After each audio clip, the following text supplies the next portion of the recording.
Happy and blessed Sabbath to all the BaTswana Bantu of South Africa, to all the Bantu in Africa, to all the Bantu in the diaspora. Blessed Sabbath to you all. The title of this video is Batho ba BaTswana.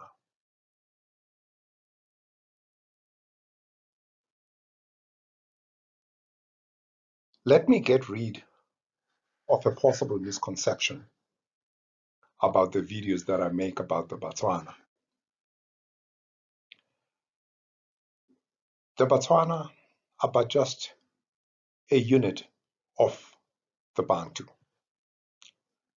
And the reason why I'm doing specifically videos on the BaTswana people, it is because I can be able to draw on their traditions with ease and also from their language with great easiness, as I am a Motswana.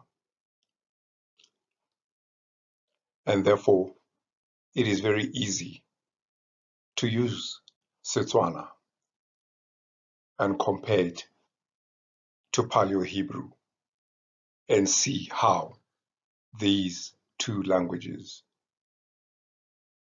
correlate or relate to each other.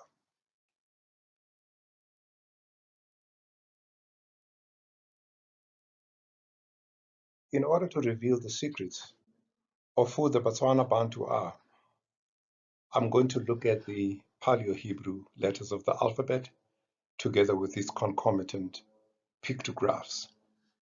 Now, if you look at the left-hand side of the particular slide before you, you'll be able to see the letters of the alphabet together with the pictographs on them.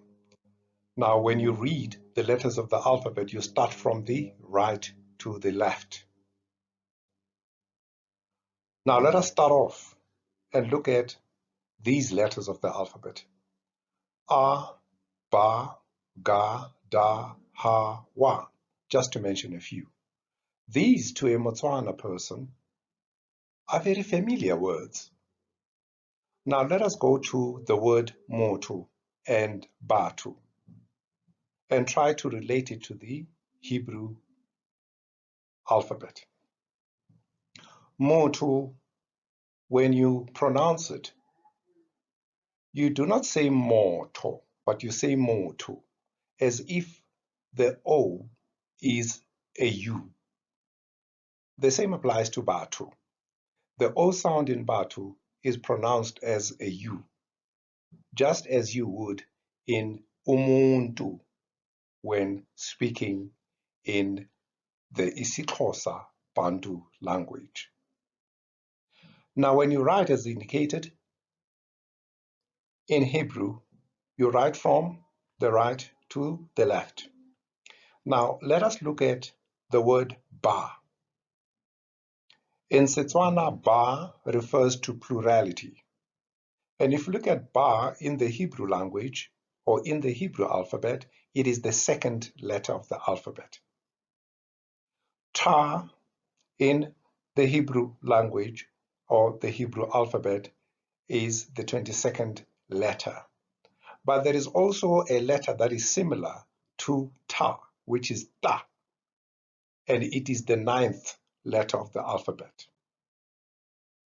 Now, the O sound in Batho or MOTHO, as indicated, has got a U sound to it. And the only U symbol in the Paleo-Hebrew letters of the alphabet is the 6th letter Wa, which looks like a Y on the far left of the top row of the letters of the Paleo-Hebrew alphabet.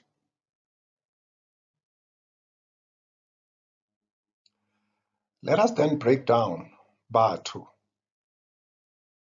which is a Setswana word or a Sesotho word for humans, people, by using Paleo-Hebrew, the alphabet, and also the pictographs. Now, Ba is the second letter of the alphabet. A, Ba. and it is symbolized, or it is represented through what looks like a tent in terms of the pictograph.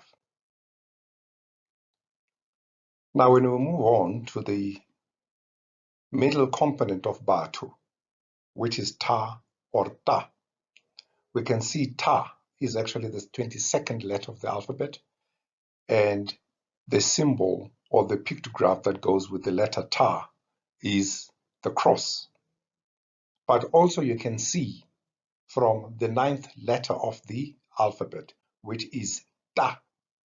Ta is also symbolized with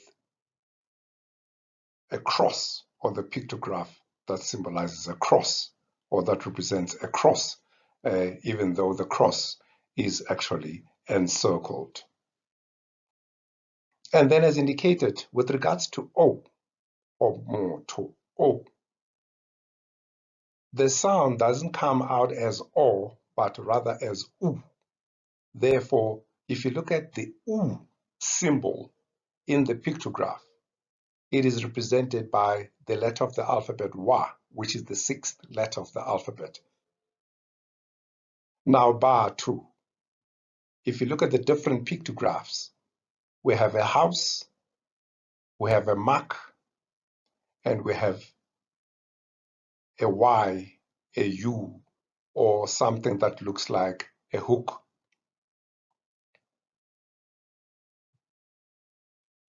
Let us now look at the breakdown of the BaTswana using the Paleo-Hebrew letters of the alphabet and the pictographs. Ba is the 2nd letter and is represented in the picture by a tent.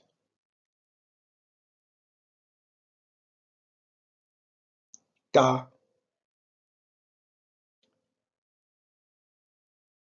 is represented by the 9th letter of the alphabet, which looks like a cross. And so is another cross, which is the 22nd letter of the alphabet.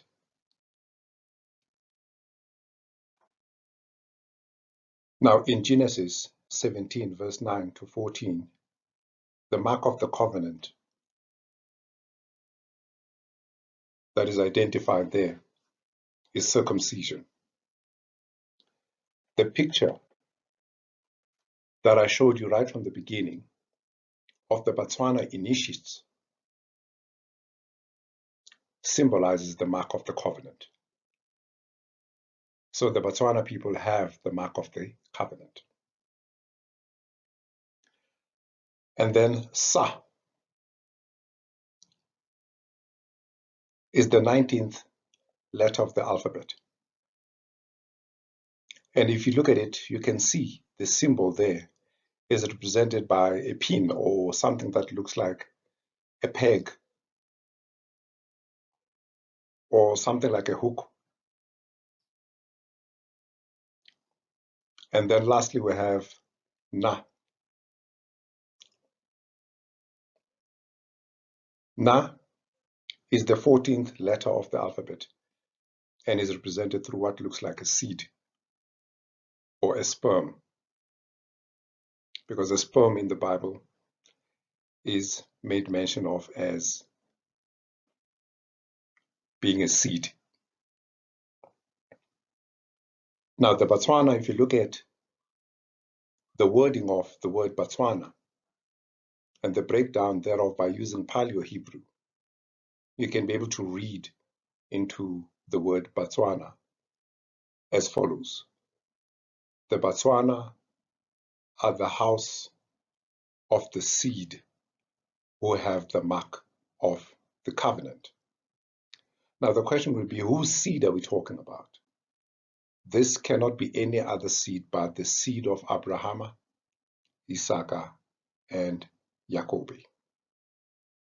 In my previous videos, I have dealt with what it means to be the children of the seed, the children of the promise, the children who are referred to by the Most High as being the firstborn.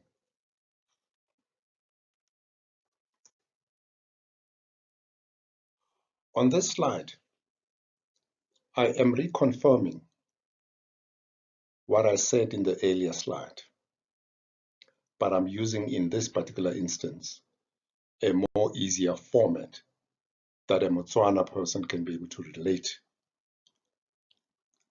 to. Ba is the second letter of the alphabet, and it is represented by the symbol of a house or a tent. Now, when you look at the 14th letter of the alphabet, which is represented by what looks like a snake or what looks like a sperm,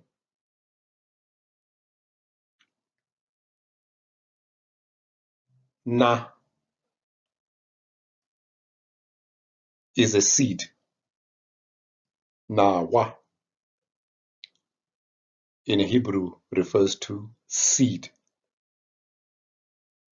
Now, Ta and Da, as indicated already in the previous slide, those are the mark of the covenant. But let's not use that example in this particular instance, but go straight into Setswana and see what it means. Hotswa. Hotswa means to come from. Now the Ba come from Na. That is what it reads like. The BaTswana come from Na. Now when we break it down using Paleo-Hebrew and the pictographs, we can be able to read it as follows. The house or the tent that comes from the seed, or alternatively we can say the house of the children of the seed.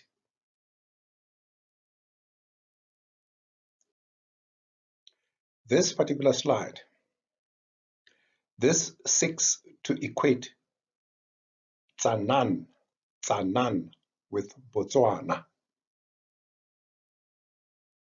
Botswana or Tsanan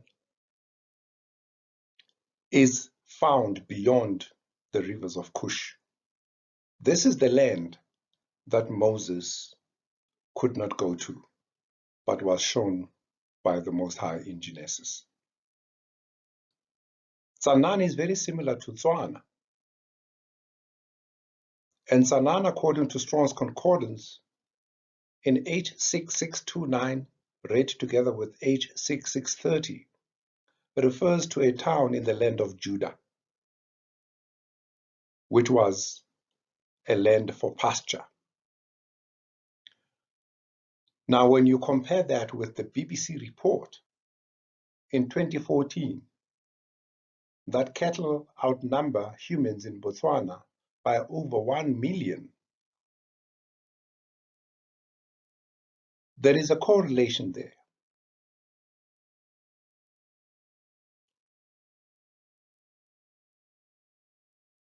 Now, when you go down to the other two slides, you see that Tsanan, Botswana, and Canaan, there is not much of a difference there. Canaan is the place of milk and honey that the Most High promised the children of Israel when they left Egypt after slavery.